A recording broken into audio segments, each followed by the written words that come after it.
श्री गणेशाय नमः। नमस्कार दोस्तों, स्वागत है आपका हमारे YouTube चैनल ज्ञान गोविंदम पर।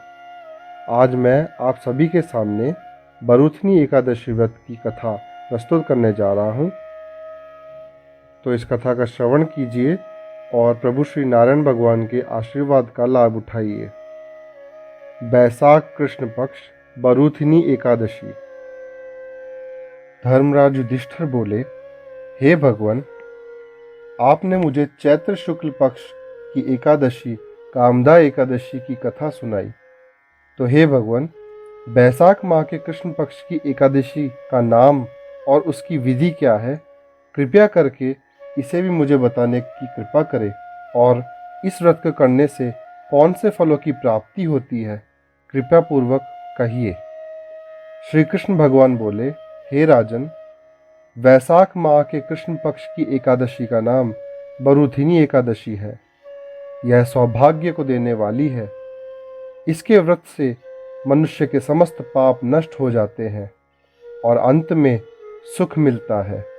यदि इस व्रत को एक अभागिनी स्त्री करती है तो उसे सौभाग्य मिलता है। बरूथनी एकादशी के व्रत के प्रभाव से राजा मानधाता स्वर्ग को गए थे। बरूथनी एकादशी के व्रत का फल 10 सहस्त्र वर्ष तपस्या करने के फल के बराबर होता है। कुरुक्षेत्र में सूर्य ग्रहण के समय जो एक बार स्वर्ण दान करने से फल मिलता है, वही फल बरूथनी एकादशी के व्रत के करने से मिलता है। बरूथनी एकादशी के व्रत से मनुष्य इस लोक और परलोक दोनों में सुख प्राप्त करते हैं और अंत में स्वर्ग को जाते हैं। शास्त्रों में कहा गया है कि हाथी का दान घोड़े के दान से और घोड़े का दान भूमि के दान से उत्तम होता है। उससे उत्तम तिलों का दान होता है। तिल से स्वर्ण का दान और स्वर्ण से अन्न का दान श्रेष्ठ होता है। संसार में अन्नदान के बराबर कोई भी दान नहीं है। अन्नदान से पितृ, देवता, मनुष्य आदि सब तृप्त हो जाते हैं। शास्त्रों में अन्नदान कन्यादान के बराबर माना गया है। बरूथनी एकादशी के व्रत से अन्न तथा कन्यादान का फल मिलता है। जो मनुष्य लाभ के वश में होकर कन्या का धन ले लेते हैं, वे प्रलय के अंत तक नरक में पड़े रहते हैं या उनको अगले जन्म में बिलाव का जन्म ग्रहण करना पड़ता है। जो मनुष्य प्रेम से एवं धन सहित कन्या दान करते हैं, उनके पुण्य को चित्रगुप्त भी लिखने में असमर्थ हो जाते हैं। जो मनुष्य इस बरूथनी एकादशी का व्रत करते हैं, उनको कन्यादान का फल मिलता है। बरूथनी एकादशी का व्रत करने वाले को दशमी के दिन से निम्नलिखित वस्तुओं का त्याग कर देना चाहिए। कांसे के बर्तन में भोजन करना, मांस भक्षण करना, मसूर की दाल खाना, चने की दाल खाना, कोंदो, शाक, शहद, दूसरे का अन्न, दूसरी बार भोजन ग्रहण करना, व स्त्री के संग या अन्य किसी के संग मैथुन करना।